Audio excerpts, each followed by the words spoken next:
Okay, we'll start here. This is kind of where I left off. In eCampus, you'll see an example of the abbreviated profile of hearing aid benefit, or the AFAB. It's just a validation tool used to get the patient's input about their hearing aid use. The COSI, Client-Oriented Scale of Improvement, is another one.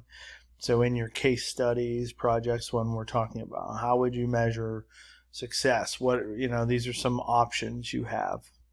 The last thing in the PowerPoint was the concept of bone conduction hearing aids and cochlear implants. And so we talked about cochlear implants already, but you can also, somebody who has a lot of middle ear problems and can't wear a traditional hearing aid in their ear, let's say they have draining ears and so forth, conductive hearing loss due to some malformation or something like that, they can use bone conduction aids. And essentially what it is, it's a bone conduction oscillator that's wired to a hearing aid. Now this is an older kind of wired system.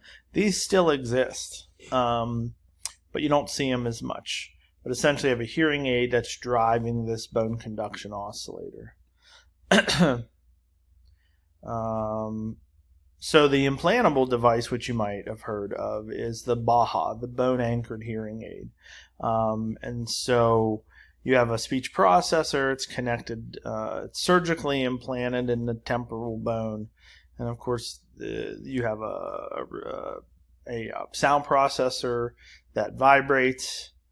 Now for this, you have to have, some kind of reason for this. You don't fit this on everybody.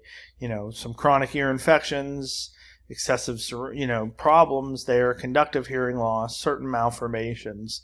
If you have bilateral atresia, right? You can also use it for single-sided deafness, which it's becoming more common. And so I'll show you an example of that in a second. So here, this is implanted in the ear, and then you have the abutment which connects to this, and then this is the sound processor and the bone conduction oscillator.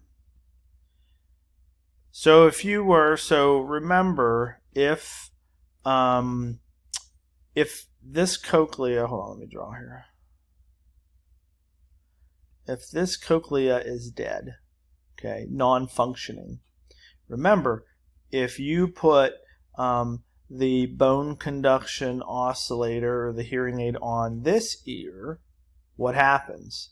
Sounds that are vibrating this will then go over here. Okay? So it's kind of like it's a cross, but it's what they would call a transcranial cross. It's a cross system that goes using bone conduction vibration. Okay?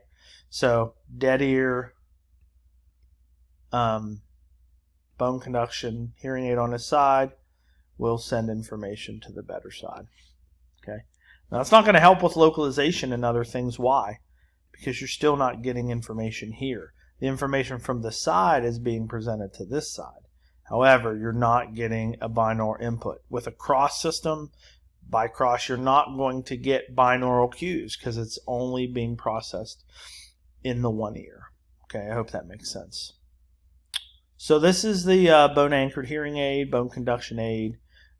Again, certain populations you use it for, not everybody, and there has to be a medical reason for its use.